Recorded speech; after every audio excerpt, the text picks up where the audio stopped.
It's good that Donald Trump taking this health care in his own motherfucking hands. And I'm just saying, right now, it's gonna open up a lot. People that been paying a lot of money on their medicine and shit, 80% off. 80% is gonna drop on your medication. So I'm just saying, Donald Trump is making epic changes right now. I'm just saying, people, you know, like he said, we gonna have so much money, we ain't gonna know what to do with it. You know what I'm saying? So check this out. I'll be back after our sponsors. We is VishusTv, Wow Vicious Network. We are VishusTv. We are VishusTv. Yo, welcome everybody. This is Dice Game G coming back here for another commercial, another break, you know what I'm saying, another ad, you know what I'm saying. This is 2025. We doing it live, you know what I'm saying. Make sure you subscribe to my YouTube channel. We are VishusTv. Subscribe to our Rumble channel. We are VishusTv. Also, go to Big Shoot, Dice Game 615. We are VishusTv. We done crossed 1,000 subscribers. Yes, we doing it live and lit in the 2025. Please show us some love.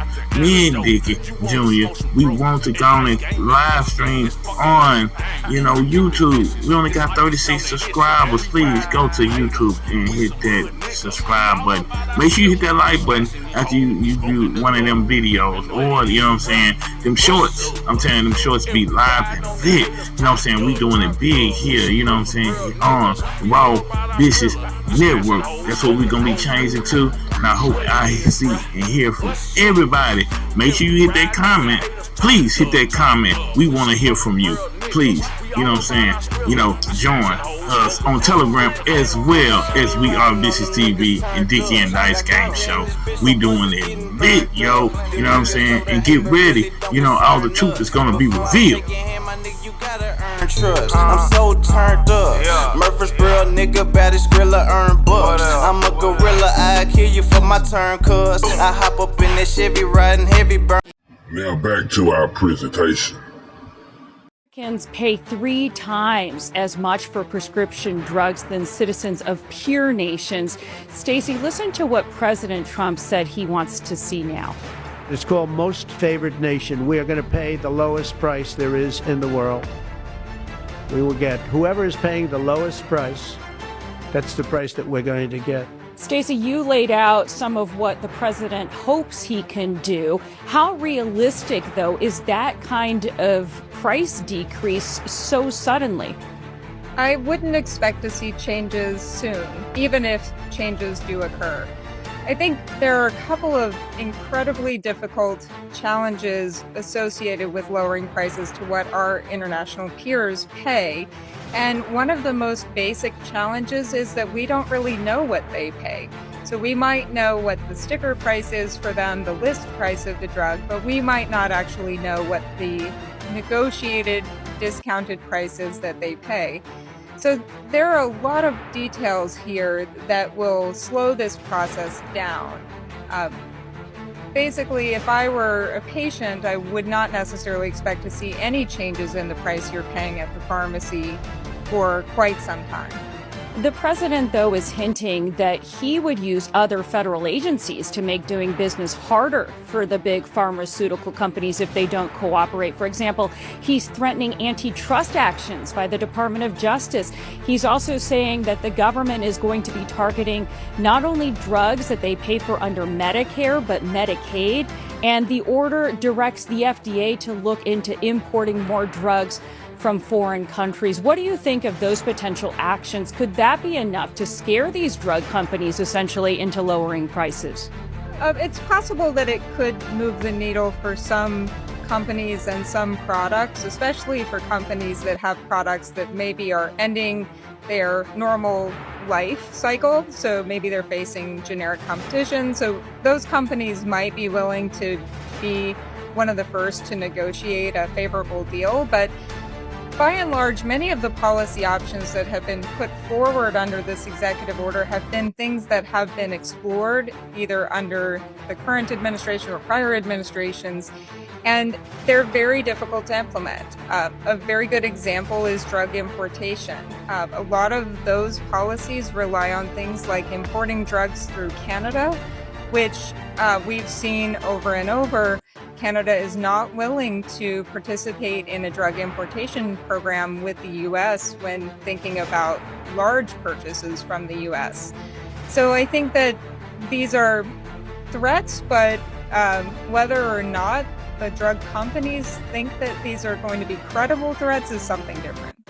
Let's say Trump were able to pull off lowering prices to what, again, peer nation citizens are already paying.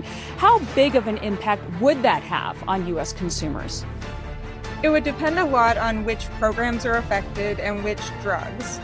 But, let's say that it was a broad approach to lowering prices of drugs. It applied to all insured populations.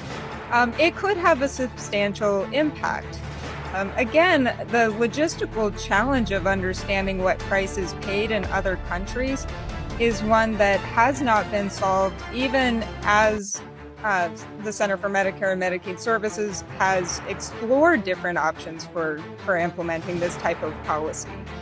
So one question that I think is really outstanding is, how do we know what those prices are? And if we can't observe the real prices, and the pharmaceutical companies just push up the list prices, this sticker price in other countries, we might be able to match that, but then that's not real savings for us. So again, I think that the possibility of savings is very dependent on some of these logistical issues that I don't believe have been fully worked out. That is Stacy Doucette-Zina at Vanderbilt University Medical Center. Stacy, thank you. Thank What we're you. doing is equalizing. There's a new word that I came up with, which I think is probably the best word. We're going to equalize, where we're all going to pay the same. We're going to pay what Europe's going to pay. We're going to all pay. Now, there may be some countries in dire need, and I would be willing to sacrifice that, and help them. But it's called Most Favored Nation. We are going to pay the lowest price there is in the world. We will get whoever is paying the lowest price.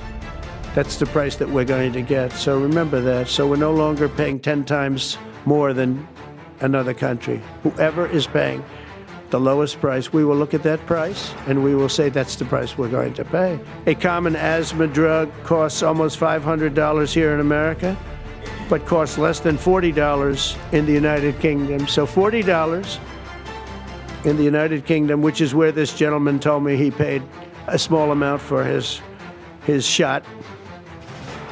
But think of that. So $40 versus $500 here. That's not even bad. There are much worse examples. And the weight loss drug, Ozempic, costs 10 times more in the United States than in the rest of the developed world. 10 times more. Why? Why? What did we do? Some prescription drug and pharmaceutical prices will be reduced almost immediately by 50 to 80 to 90%. Big Pharma will either abide by this principle voluntarily or will use the power of the federal government to ensure that we are paying the same price as other countries. Now this will be affecting everybody, Democrat or Republican, okay, or if you don't even vote, because a lot of people are on pharmaceuticals. But Trump signed an executive order to slash pharmaceutical prices from 30 to 80%, and he said it will go in effect immediately. He's going against all grains, okay? Why? Because he wants it better for everybody, not just the people that voted for him, okay? And he quoted, "Our country will finally be treated fairly, and our citizens' healthcare costs will be reduced by numbers never even thought of before." And while he's slashing pharmaceutical prices, getting China to drop their tariffs on us, we got ICE and FBI, Orange County, arrested Wilbur Antonio, okay? Suspected MS-13 member, illegally present, involved in double homicide, extortion, and firearms violation from El Salvador. Look at this guy, he doesn't look too bad. Doesn't look too harmful. But look at his tats. Yeah, and I guess you just have tattoos, that doesn't mean anything, right? But look at that back tattoo. Screenshot that, zoom it in. Screenshot his chest tattoo, zoom it in. Oh, look at this other one that they... I'm not sure what he was accused for doing, but he doesn't look like too bad of a guy. Looks like he could be decent. But look at his tattoos. M something S. With horns, looks like the devil. Okay, we got some more artwork. So I don't mind him deporting people like this.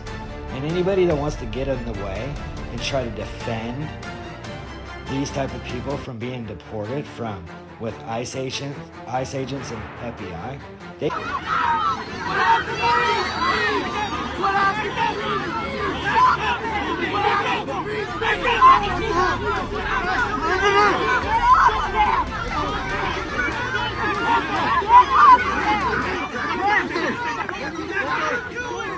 deserve to be arrested too, because you are trying to protect a terrorist group now.